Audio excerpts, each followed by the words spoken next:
Note that the Heartwood Path does not imply finality.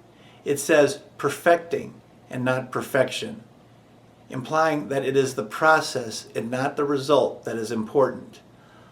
Like life, going down the Heartwood Path is not an experience that is selected and made.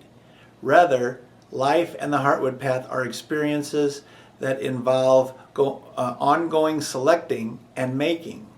The Heartwood Path is not about reaching a final conclusion. There is no rigid expectation about the achievement of a fixed notion of perfection.